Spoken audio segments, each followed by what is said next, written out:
Hi everybody, today I wanted to give you my top 10 favorite movies list from 2022.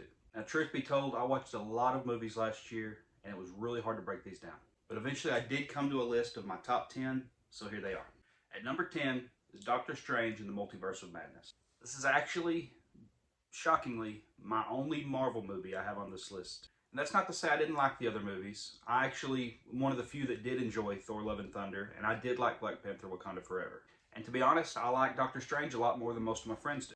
I remember coming out of the theater, I wasn't extremely thrilled with what I had just seen, but as time moved on and I reflected on it, it became a lot more enjoyable. Just thinking about the creative decisions they made, some of the character journeys that happen in this movie. And I know there are several of you that didn't like Wanda's turn, but I actually have a list of probably about 5 or 6 reasons why it made complete sense, but I'll save that for another video. A couple things I really did love about this movie though, to emphasize why it's on my top 10 list. First of which being America Chavez. I loved this character. I think Xochitl's going to make a great addition to the MCU.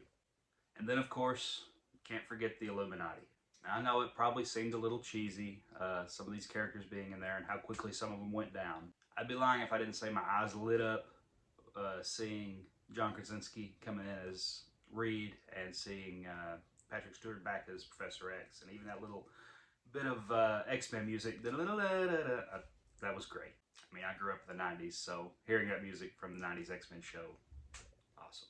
I'll admit the story was a little hit and miss, but overall I enjoyed it. So that's why Doctor Strange in the Multiverse of Madness is number 10 on my top 10 of 2022. Number 9 might shock some of you. Number 9 is Chippendale Rescue Rangers. And some of you are raising your eyebrows right now, but I loved this movie. John Mulaney, Andy Samberg, they killed it as the voices of Chippendale. And this movie, I'll admit, was cameo fest. But give me one person that didn't grin when you got to see ugly Sonic make his return in this movie. And we'll talk more about Sonic later. But that was great. And Chippendale Rescue Rangers should not have worked. I can't think of a lot of times recently where the animation mixed with live action really impressed me. But this one, it went straight back to Who Framed Roger Rabbit. And if you know me, that's one of my favorite all-time movies. Yeah. Chippendale Rescue Rangers made my top 10 list of 2022 at number 9. At number 8, The Unbearable Weight of Massive Talent. Admittedly, I joked about this movie when I first heard about it. I laughed it off. Nick Cage playing himself in an action comedy. But I heard good things online, so I checked it out. And I had a lot of fun. What cringe I did feel from certain areas of this movie were completely made up for by Pedro Pascal's incredible performance. I mean, Pedro's everywhere. He's even behind me. But seriously, he was great in this movie. In fact, for a story like this, I thought all the performances were great. So if you haven't checked out The Unbearable Weight of Massive Talent, be sure to give that one a shot. Now on to number 7, Sonic the Hedgehog 2. Whoa, wait. We're getting too many kids movies in this list. Well, I'm sorry, but this movie was a delight. To me, Sonic 2 took everything that they did right with the first movie, and they just stepped it up a notch. Then them introducing Tails, and ultimately introducing Knuckles. I loved it. I mean, I guess if I didn't love it, it wouldn't be on this list. So every time I say that, it's kind of a redundant statement. Oh well. I loved it, and I can't wait for part 3. Honestly, Idris Elba as Knuckles stole the show for me in this movie. Showing once again that good video game adaptations can happen and can work. Number 6, Bullet Train. This is a Brad Pitt action blockbuster that couldn't have been more fun. And I'm kicking myself every day for not going to theaters to watch this and waiting for streaming. Because this was some of the most fun I had in a movie last year. The action, the choreography, the one-liners, everything about this movie just worked, and I want to see more. Alright, now we're getting into our top 5. Number 5, The Whale.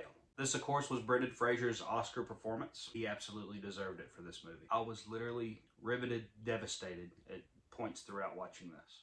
As someone who's fought with depression and with obesity in my life, this movie really struck home for me. And that's not even fully what this movie was about. This is a movie about a man who wants to right the wrongs of his past. And hey, I understand that too. We've all made mistakes we want to go back and try to fix. So if you're looking for a good cry, this is the movie for you. And number 4, let's lift our spirits a little bit for Spirited. I was excited for this movie from the moment I first heard it announced, when all I knew was the cast and that it was Ryan Reynolds and Will Ferrell. And it did not disappoint. This is a must-watch every Christmas for me from now on. Musical numbers were great. The dance choreography was fun. I mean, what can I say? Good afternoon. If you've seen the movie, you understand that reference. But no, really, I had a lot of fun with this movie, and honestly, it had a lot of heart.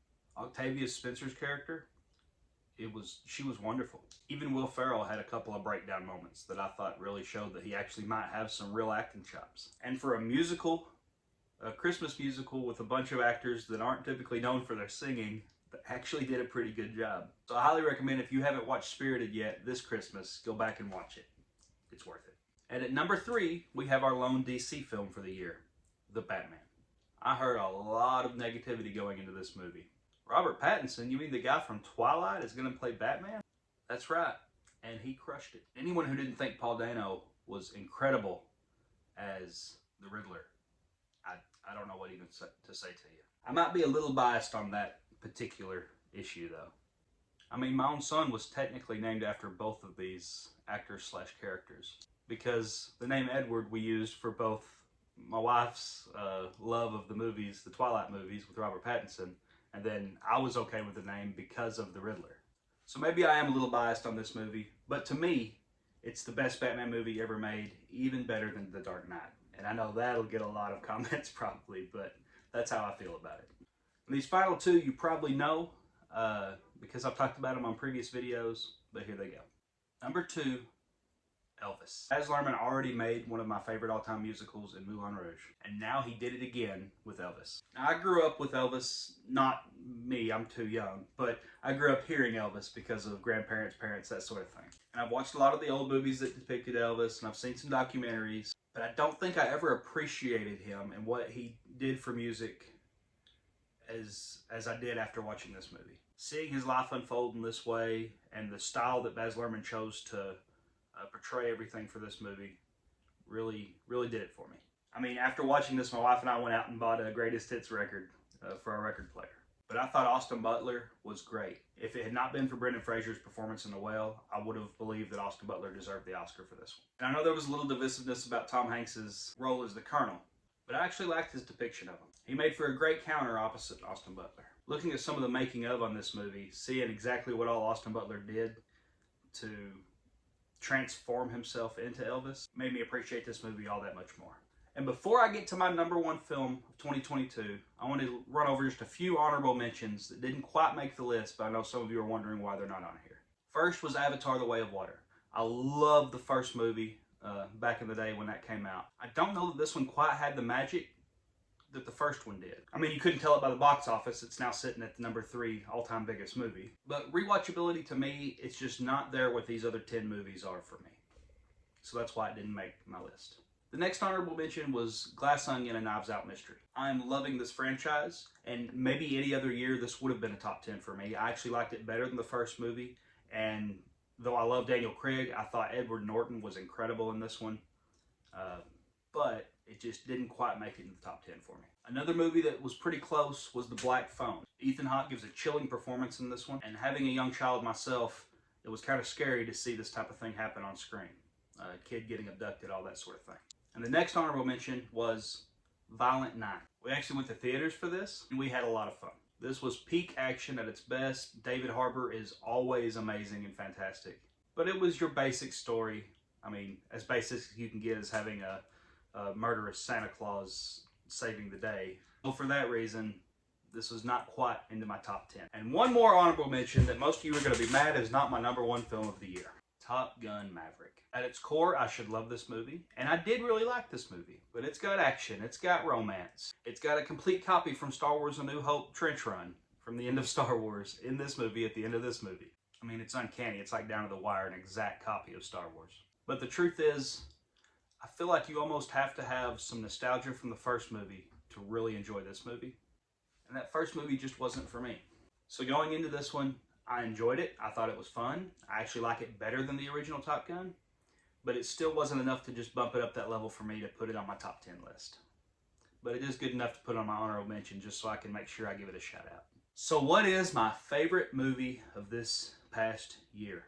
This YouTube channel isn't very long, but if you followed me at all throughout this journey, you'll know my favorite movie from 2022 was The Fabelmans. You could almost call me a Steven Spielberg junkie. I feel like every year he has a new movie. That's my favorite movie that year. But this one was absolutely one of my favorites of Steven Spielberg, favorites of 2022, I mean, the favorite of 2022, but also maybe a top 10 favorite of all time. Now, I need to rewatch it a couple more times to implant that and make sure that's where I want to set that on my all-time movie list. Not only was this a story that was loosely based on Spielberg's own life, I saw a lot of my own childhood in this movie as well. I can remember as a kid getting my brother and sister and my cousins outside in the garage with a camcorder and just making movies for the family to see, or putting on stage plays for others to come out and watch once we get it put together, and I was directing the whole thing. Or going outside in the backyard with my brother and making him play some type of a card game with me just so I could film it and put it on camera for no reason other than my own satisfaction. So a movie about a kid with a camera, growing up, wanting to be a director, be a filmmaker. I absolutely related to this movie. And once again, we get Paul Dano in a role that I thought he should have been nominated for Best Supporting Actor, but he didn't. Either way, Fabelmans is an incredible movie. I recommend everyone watching it. It is a little bit of a slow burn at times, but it's a great movie. That's my top 10 list of favorite movies from 2022. What did you think of my list? Did you agree with any of my picks? Did you disagree? Would you have put things on there that I didn't? Did I leave things out that you would have had in your top 10? Did I put things in honorable mentions that should have been in top 10? Let me know in the comments. Don't forget to like this video. Don't forget to subscribe. We're trying to grow this channel so I can bring out more videos, more content for you. So we appreciate that. Until next time, this has been your Movie Time Minute. Goodbye.